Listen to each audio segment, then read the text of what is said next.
Alhamdulillah wassalatu wassalamu ala Rasulillah wa ala alihi wa man walah. Assalamualaikum warahmatullahi wabarakatuh. Kepada sidang pendengar dan juga penonton yang dirahmati oleh Allah Subhanahu wa taala. Dan alhamdulillah kita dapat bertemu sekali lagi dalam program yang penting ini untuk kita terus meningkatkan amal dan juga ilmu kita supaya apa yang kita persembahkan ini, apa yang kita cuba amalkan ini diterima oleh Allah Subhanahu wa taala pada hari akhirat nanti. Sidang pendengar dan juga penonton yang dirahmati oleh Allah Subhanahu wa taala, hari ini kita nak berbicara sedikit tentang usia muda. Kita tahu bahawa usia muda merupakan satu tahap ataupun satu peringkat yang akan dilalui oleh setiap manusia, dan ianya merupakan satu tahap umur manusia yang terpenting, di mana pada tahap inilah manusia berada pada tahap kekuatan yang terbaik, tahap kesihatan yang terbaik, tahap kerajinan yang terbaik. Dengan sebab itu, kalau kita lihat di dalam syariat Islam sekalipun menceritakan dan juga memberi inayah ataupun prihatin yang sangat besar, perhatian yang sangat besar terhadap umur manusia ketika masih muda ini. Di dalam satu hadis Rasulullah sallallahu alaihi wasallam daripada Ibnu Abbas radhiyallahu taala anhu ada menyebutkan tentang perkara ini. Ayo sama-sama kita renungkan. An Ibni Abbas radhiyallahu anhu qala Rasulullah sallallahu alaihi wasallam اغتنم خمسا قبل خمس حياتك قبل موتك وصحتك قبل سقمك وفراغك قبل شغلك وشبابك قبل هرمك وغناك قبل فقرك. Yang bermaksud daripada Ibnu Abbas radhiyallahu anhu berkata, bersabda Rasulullah sallallahu alaihi wasallam, rebutlah 5 perkara sebelum datangnya 5 perkara. Masa hidupmu sebelum datangnya masa matimu, masa sihatmu sebelum datangnya masa sakitmu, masa lapangmu sebelum datangnya masa sibukmu, masa mudamu sebelum datangnya masa tuamu, masa senangmu sebelum datangnya masa miskinmu. Hadis diriwayatkan oleh Imam Ahmad dan At-Tirmidzi, hadis yang sahih.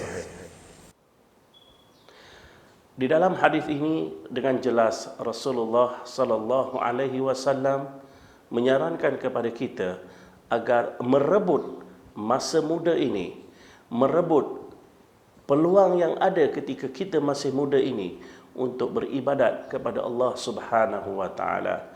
Kebanyakan orang hanya melihat waktu muda ini sebagai waktu untuk kita berhibur.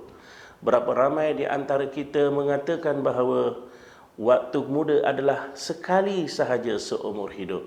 Itu adalah kenyataan yang benar. Memang masa muda adalah masa untuk sekali sahaja dalam kehidupan manusia.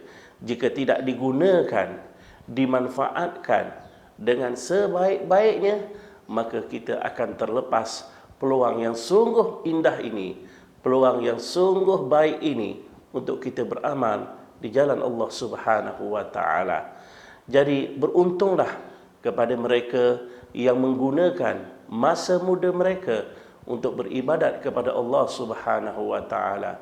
Ramai orang kata kita enjoy dulu, kita berhibur dahulu ketika muda, nanti apabila usia kita sudah tua, bila sudah menjengah pada usia-usia terakhir kehidupan, baru kita nak bertaubat kepada Allah, baru kita nak beribadat kepada Allah. Maka itu adalah satu pemikiran ataupun satu tindakan yang merugikan. Kerana pada tempoh usia yang tua ini, segala-galanya akan terbatas. Kita akan mula rasa tidak selesa pada badan, mula rasa sakit-sakit, untuk bergerak ke sana kemari pun agak terbatas. Bagaimana kita nak memperbanyakkan ibadah kepada Allah Subhanahu wa taala ketika kita sudah pun berada pada usia-usia yang tua. Di dalam hadis yang lain, Rasulullah sallallahu alaihi wasallam pernah menyebutkan bahawa ketika mana usia kita ini pada peringkat sebagai seorang pemuda, Allah Subhanahu wa taala akan persoalkan kepada kita untuk apa ataupun bagaimana kita menghabiskan masa muda kita ini. Sekiranya baik, sudah tentulah balasannya baik daripada Allah, dan sekiranya buruk, sudah tentu buruklah balasan daripada Allah Subhanahu wa taala. Dan hadis yang dinyatakan ini amat jelas kepada kita, menceritakan bahawa tidak ada satu detik pun, tidak ada satu saat pun yang dilalui oleh manusia melainkan akan dihitung oleh Allah Subhanahu wa taala. Ayo kita lihat hadisnya. An Ibn Mas'ud radhiyallahu anhu 'anil Nabi sallallahu alaihi wasallam qala: لا تزول قدم بني آدم يوم القيامة حتى يسأل عن 5: عن عمره فيما أفناه، وعن شبابه فيما أبلاه، وعن ماله من أين اكتسبه، وفيما أنفقه، وماذا عمل فيما علم. Diriwayatkan daripada Ibnu Mas'ud radhiyallahu anhu daripada Nabi sallallahu alaihi wasallam bersabda, tidak berganjak kedua-dua kaki anak Adam pada hari kiamat sehinggalah dia ditanya tentang 5 perkara. Tentang umurnya pada perkara apa dihabiskan, tentang usia mudanya pada perkara apa dihabiskan, tentang hartanya daripada mana dia memperolehinya, tentang hartanya pada perkara apa dibelanjakan, tentang apakah yang dia amalkan daripada ilmu pengetahuannya. Hadis riwayat Imam Tirmizi, hadis yang sahih. Masa muda adalah masa yang terbaik untuk kita perbanyakkan amalan. Sepatutnya ini yang kita tanamkan dalam diri kita, diri anak-anak kita, adik-beradik kita yang ada, bahawa usia muda adalah usia untuk kita beribadah kepada Allah Subhanahu wa taala. Banyak sekali hadis-hadis yang menceritakan tentang kelebihan, fadilat orang-orang yang beribadat semasa mudanya. Sudah tentu salah satu daripada hadis yang sungguh masyhur yang diriwayatkan oleh Imam Bukhari dan juga Muslim ada menyebutkan tentang perkara ini, iaitu sab'atun yudhilluhumullah fi dhillihi yawma la dhilla illa dhilluh. 7 golongan yang mana mereka ini akan mendapat ataupun akan berada di bawah teduhan Allah Subhanahu wa taala pada hari tiada teduhan melainkan teduhan Allah Subhanahu wa taala, iaitu pada hari akhirat tidak ada teduhan apa-apa, yang ada hanyalah teduhan Allah Subhanahu wa taala. Diberikan kepada siapa? Diberikan kepada 7 golongan ini. Dan apa yang Rasulullah sallallahu alaihi wasallam sebutkan, salah satu daripadanya ialah syabun nasha'a fi ibadatillah, iaitu seorang pemuda yang hidupnya beribadat kepada Allah Subhanahu wa taala. Jadi hadis ini, tuan-tuan dan juga puan-puan yang dirahmati oleh Allah Subhanahu wa taala, menjelaskan begitu besar fadilatnya, begitu besar ganjarannya yang Allah Subhanahu wa taala akan berikan kepada mana-mana pemuda yang mana hidupnya beribadat kepada Allah. Kenapa pemuda ini menjadi pilihan Allah Subhanahu wa taala?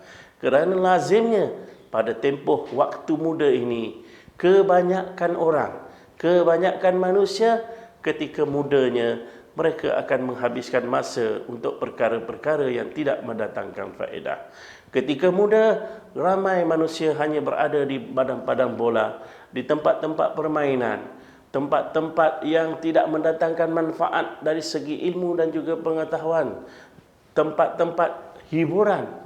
Tetapi di sana terdapat seorang pemuda yang hanya beribadat kepada Allah, memanfaatkan waktu usia mudanya untuk beribadat kepada Allah Subhanahu wa taala. Jadi sungguh luar biasa amalan seorang pemuda ini.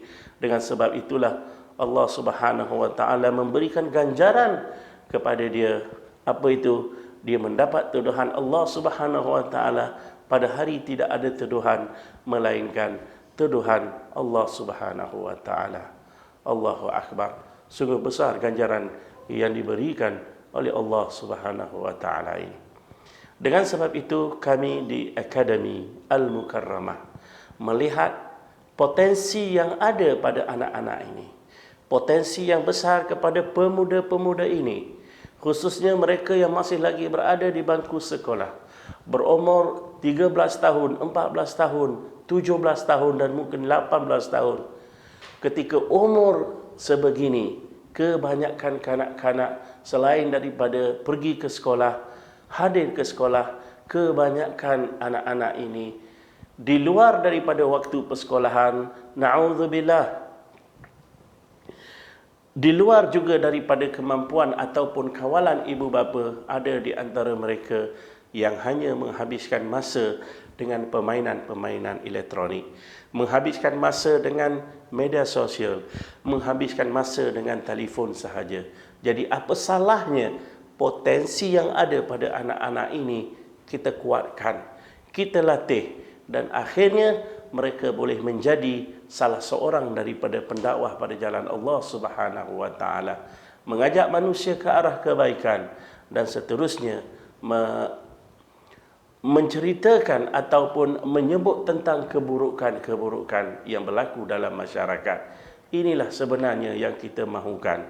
Al-amru bil ma'ruf wan nahyi 'anil munkar. Tugas setiap manusia. Dan sebab itu kami di Akademi Al-Mukarramah ini memandang serius tentang perkara ini. Maka kami telah mengambil satu inisiatif di mana kita memilih pelajar-pelajar yang bagus, yang mempunyai bakat untuk kita asah dan seterusnya asah. Supaya apa? Supaya mereka boleh menjadi orang yang boleh menyampaikan Islam dengan begitu baik sekali kepada masyarakat luar. Dan insya-Allah kita akan bertemu lagi di lain masa. Wallahu a'lam. Assalamualaikum warahmatullahi wabarakatuh.